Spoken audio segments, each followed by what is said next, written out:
Von जब काफ़ी time के बाद वॉट के साथ शॉपिंग करके वापस आती है, शॉपिंग बैग्स को देख करके नेट काफ़ी परेशान हो जाता है। मैंने सिर्फ तुम्हारी शॉपिंग के लिए कहा था, पूरे गांव की शॉपिंग करने के लिए नहीं।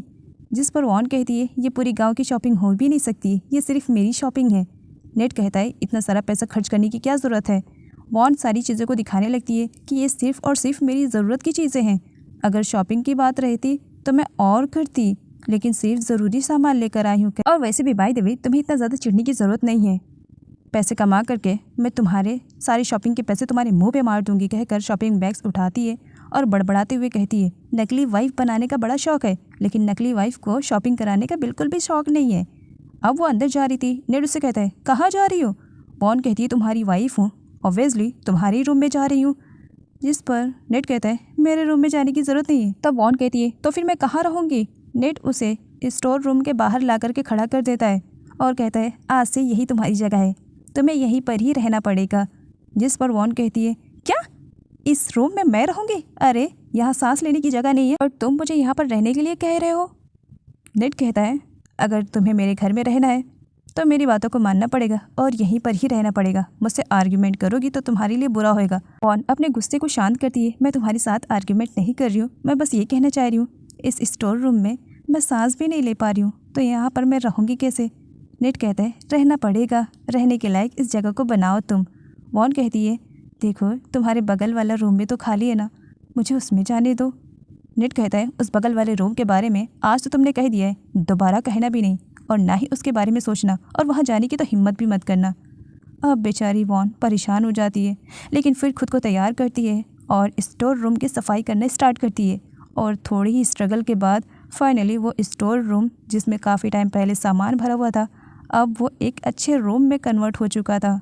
और इसका पूरा क्रेडिट जाता है वॉन को, क्योंकि उसने बहुत मेहनत की थी। इधर वॉन की सौतेली माँ वॉन को लेकर के बहुत ही ज़्यादा परेशान थी। उन्हें पूरा यकीन था कि नैनी को मालूम होगा कि वॉन इस वक्त कहाँ पर है। वो नैनी से पूछने की कोशिश करती है, लेकिन नैनी इतनी चालाक, वो भी इसी तरीके से रिएक्ट करती है कि मानो वॉन के ना होने पर उन्हें भी बहुत ही ज़्यादा बुरा लग रहा है और वो वॉन के लिए काफ़ी परेशान है। पता नहीं उनकी बच्ची किस हाल में होगी, उसने खाना भी खाया होगा या नहीं, जिसकी वजह से वॉन की मॉम खुद ही इरिटेट हो जाती है। लेकिन फिर भी वो अपनी जासूसी स्टार्ट रखने का डिसाइड करती है और एक स्पाई को हायर करती है कि दुनिया के किसी भी कोने में वॉन छुप कर बैठी है वो उसे निकाल कर लेकर आए, क्योंकि जब तक वॉन सामने नहीं आएगी तब तक वॉन की सौतेली मॉम को प्रॉपर्टी का पी भी नहीं मिलेगा। इसी वजह से वो वॉन को लेकर के परेशान हो रही थी। दोपहर के खाने का टाइम हो चुका था। वॉट और नेट दोनों डाइनिंग टेबल पर बैठे थे, वॉन के आने का इंतज़ार कर रहे थे।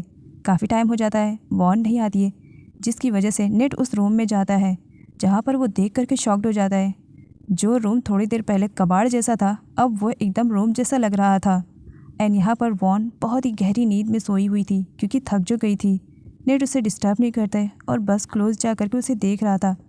अचानक से वॉन की आँख खुल जाती है। नेट को अपने इतने ज़्यादा क्लोज देख करके मिसअंडरस्टैंडिंग में उसे पीटना स्टार्ट कर देती है और बगल में रखा हुआ हथियार भी उठा लेती है कि इन केस अगर नेट उसे परेशान करने के लिए या उसके साथ गलत करने के लिए आगे बढ़ेगा तो वो इसी हथियार से उसका काम तमाम कर देगी, जो कि प्लास्टिक का था। एंड यहाँ पर नेट तो बस उसे समझाने की कोशिश कर रहा था कि पहले मेरी पूरी बात सुनो। वॉन नहीं सुनती है और दोनों धड़ाम से बेड पर गिरते हैं। इस गिरने के चक्कर में अगर किसी का नुकसान होता है तो बेचारे नेट का, क्योंकि वॉन बहुत बुरी जगह पर गिरी हुई थी। तभी वहाँ पर वॉर्ड भी आता है जो उन दोनों को इस तरीके से देख करके खुद ही शाय फील करने लगता है और कहता है शायद मैं गलत टाइम पर आ गया हूँ। आगे दिखाया जाता है बेचारे नेट को इतनी ज़ोर से लगी हुई थी कि वो सही से चल भी नहीं पा रहा था, दर्द में तड़प रहा था। उससे तो बैठा भी नहीं जा रहा था, लेकिन फिर भी वो बैठने की कोशिश करता है। एंड यहाँ पर वॉन को बहुत ही ज़्यादा बुरा लगता है। वो नेट के पास जाती है सॉरी सॉरी कहते हुए। नेट कहता है बस मुझसे 10 कदम दूर रहना, मेरे पास भी आने की कोशिश मत करना, जब भी पास आती हो कुछ ना कुछ मेरा ही नुकसान होता है। यहाँ पर वॉन जो कि मुंह पर नेट से सॉरी कह रही थी, लेकिन दिल ही दिल में नेट को जो हर्ट करके उससे खुशी मिल रही थी ये उसके फेस पे ही दिखाई दे रहा था। वॉन ने नेट को जितना ज़्यादा परेशान किया था अब नेट उसे इंटरेस्ट के साथ वापस करने वाला था। उसने तो पहले वॉन से कह दिया था कि मुफ्त की रोटियाँ उसे यहाँ तोड़ने नहीं मिलेगी, उसे मेहनत करना पड़ेगा। आज उसके काम का पहला दिन था जहाँ पर वॉर्ड उसे समझाता है।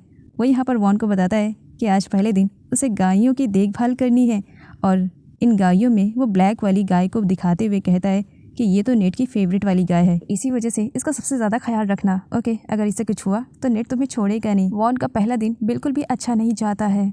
वो शहर की पढ़ी लिखी मॉडल लड़की और गांव में वो किस तरीके से काम करेगी, लेकिन फिर भी वो कोशिश करती है। कुछ काम अच्छा खासा बिगाड़ती है तो कुछ काम बनाती भी है। वो थक हार जाती है और रेस्ट करने के लिए चली जाती है और यहीं पर ही जाई की चमची मलाई को अच्छा मौका मिल जाता है। वॉन के ना रहने पर वो नेट की फेवरेट वाली गाय को वहाँ से भगा देती है कि अब तो इसकी शामत आएगी। पोल के मरने का सदमा सबसे ज़्यादा फा को लगता है। आफ्टर ऑल वो पोल से प्यार जो करती थी, एंड यहाँ पर वो इन सब का जिम्मेदार अपनी माँ को ठहराती है कि उसकी मॉम अच्छी तरीके से जानती थी कि उनकी बेटी पॉल को पसंद करती है, लेकिन फिर भी उन्होंने वॉन के साथ उसकी शादी करवानी चाहिए। अगर वो ऐसा नहीं करती तो शायद उसका प्यार पॉल आज जिंदा होता। वो अपनी मॉम को ही मर्डर कहती है, जिस पर उसकी मॉम को काफ़ी गुस्सा आता है और वो कहती है कि वो मर्डर नहीं है बल्कि वॉन ने उसके प्यार पॉल को मारा है। और थोड़ी देर के बाद जब वहाँ पर वापस आती है तब जोर का झटका बहुत ज़ोर से उसे लगता है। गाय गायब हो चुकी थी और इसके बारे में वो वॉट को बताती है। वॉट का कहना था कि अगर नेट को मालूम पड़ा तो उसके अंकल तो वॉन की आज जान ही ले लेंगे। डिसाइड किया जाता है कि गाय को किसी तरीके से ढूंढो। वॉट इसमें तवन की हेल्प लेता है। तवन को मालूम पड़ता है कि नेट की फेवरेट वाली गाय खो गई है। उसके हाथ पैर कांपने लगते हैं। तब वॉट उसे शांत करवाता है कि इसके बारे में अंकल को नहीं मालूम पड़ना चाहिए। पीछे से निट आ जाता है, क्या अंकल को नहीं मालूम पड़ना चाहिए?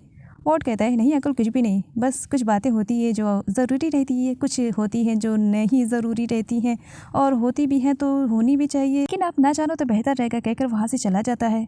जब वॉट इतने कन्फ्यूज़न में ये सब कुछ कह रहा था तब नेट को उस पर डाउट हो जाता है। ज़रूर कुछ ना कुछ तो दाल में काला है, नहीं तो पूरी की पूरी दाल काली है, पता लगाना पड़ेगा। एंड यहाँ पर तीनों मिल करके गाय को ढूंढने लगते हैं। काफ़ी स्ट्रगल के बाद फाइनली उन्हें गाय मिल जाती है। जब वॉन उस गाय को लेने के लिए करीब में जाती है तब वहाँ पर एक सांप को देखती है, जिसकी वजह से गाय और उन लोगों की जान खतरे में आ जाती है। वॉन किसी तरीके से गाय को बड़े आराम से सांप से दूर लेकर के जाती है और खुद भागने के चक्कर में गिर जाती है, जिसकी वजह से उसके पैर में मोच आ जाती है। सांप उसके पास ही था, वो डर रही थी।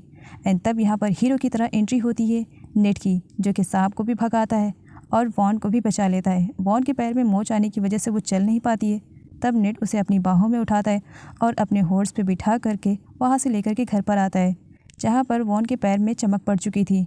नेट किसी तरीके से मसाज करता है और वॉन की चमक को दूर करता है। यहाँ पर वॉन नेट से कहती है कि वो सच में नहीं जानती कि ये सब कुछ कैसा हो गया। उसका यही कहना था कि शायद किसी ने जानबूझकर किया है, लेकिन उसने ये सब कुछ नहीं किया है। नेट कहता है सफाई देने की ज़रूरत नहीं है, क्योंकि उसे वॉन की बातों पर ट्रस्ट था कि वॉन ऐसा नहीं करेगी। वॉन उसे थैंक्स बोलती है। एंड यहाँ पर दिखाया जाता है मलाई को, जो कि जाई के पास आती है और उसे बताती है कि उसने आज ऐसा काम किया है जिसकी वजह से नेट वॉन को खुद ही धक्के मार करके घर से बाहर निकाल देगा, जिसकी वजह से जाई बहुत ही ज़्यादा खुश होती है और वो यहाँ अपनी चमची मलाई को बहुत सारे पैसे देती है कि ये एज अ गिफ्ट है तुम्हारे लिए, तुमने इतना अच्छा काम किया है तो इतना तो गिफ्ट तो बनता ही है ना, इसे रखो, शाम तक मैं जाऊँगी, देखती हूँ ज़रा नेट की क्या हालत है। नेट वॉन को ज़बरदस्ती गांव की तरफ लेकर के जाता है, जहाँ पर वॉन को समझ में आता है कि नेट की वजह से कई अनाथ बच्चों को उन्हें पेट भर के खाना मिलता है और उनकी एजुकेशन का खर्चा भी नेट ही संभाल रहा है। नेट उस गांव का बादशाह है। नेट के सारे काम देख करके वॉन काफ़ी इम्प्रेस हो जाती है। एक बच्चे को देखती है तब उसे खिलाने का शौक़ चढ़ता है। उस बच्चे को वो अपनी गोद में ले करके जब उसे सुलाने की कोशिश कर रही थी तब तक उसे रियलाइज़ होता है कुछ गीला गीला और ठंडा ठंडा सा। तब तक वो बच्चे को ऊपर करती है और पता चलता है उस बच्चे ने उसके ऊपर सूसू कर दिया है, जिसे देख करके नेट और बाकी सभी बच्चे वॉन पर हंसने लगते हैं। वॉन भी खुद पर हंसने लगती है। वॉन अपने कपड़ों को चेंज करके आती है। वो गांव वाले लड़कियों के कपड़े पहनी हुई थी, जिसे देख करके नेट की नज़रें तो वॉन से हटने के लिए तैयार ही नहीं हो रही थी, क्योंकि उन कपड़ों में भी वॉन बहुत ही ज़्यादा खूबसूरत लग रही थी। नेट के देखने पर वॉन कहती है क्या कुछ कमी है क्या इन कपड़ों में मैं अच्छी नहीं लग रही हूँ? नेट अब भला कैसे बताए कि वो अच्छी लग रही है? वो तो उसे इग्नोर करता है। ज़रूरी नहीं है बताना कि तुम अच्छी लग रही हो कि नहीं, चलो घर चलते हैं। नेट जब घर वापस आता है, जाई को लग रहा था कि उसने वॉन को धक्के मार करके घर से बाहर निकाल दिया होगा, क्योंकि उसने उसकी फेवरेट वाली गाय को जो घुमा दिया है। इसी वजह से जाई नेट के पास जाती है और कहती है तुम्हें फ़िक्र करने की ज़रूरत नहीं है, तक कि मैं तुम्हारे साथ हूँ, और वैसे भी तुमने अपनी वाइफ को घर से बाहर निकाल करके बहुत अच्छा काम किया। उसने तुम्हारी फेवरेट वाली गाय का अच्छी तरीके से ख्याल नहीं रख पाई। यहाँ पर वो नेट से कहती है कि मैंने डैड से बात की है, वो तुम्हें उससे भी अच्छी गाय ला करके देंगे। तभी वहाँ पर वॉन भी आ जाती है, जो कि जाई को टीज़ करते हुए नेट के क्लोज आती है और उसे पकड़ते हुए कहती है हस्बैंड, बिल्कुल सही तो कह रही है जाई, एक और गाय आ जाएगी तो अच्छा रहेगा ना, उससे दूध हमें मिलेगा और फिर बहुत सारा प्रॉफिट भी तो होगा ना। वैसे हनी, जाई का आइडिया सच में बुरा नहीं है, एक्सेप्ट कर लो उसके गिफ्ट को। जाई को बुरा लगता है कि इस तरीके से कोई और दूसरी लड़की उसके बॉयफ्रेंड के इतने ज़्यादा क्लोज है और चिपकने की कोशिश कर रही है। वो अपना गुस्सा पी पी कर रह रही थी। उसका दिल यही चाह रहा था कि वो वॉन के बालों को नोचते हुए उसे घर से बाहर निकाल दे, लेकिन ऐसा नहीं कर सकती थी। वॉन नेट को लेकर के चली जाती है। हनी, भूख लगी है, चलो खाना खाते हैं। और डाइनिंग टेबल पर भी जाई उनका पीछा नहीं छोड़ती है, जहाँ पर वॉन नेट को बड़े ही प्यार से अपने ही हाथों से खाना खिलाती है और जब उसके फेस पे लग जाता है तो खुद ही क्लीन भी करती है। एंड यहाँ पर वो नेट का हाथ पकड़ती है, जिसकी वजह से जाई को अब बर्दाश्त नहीं हो रहा था और वो उठकर चली जाती है।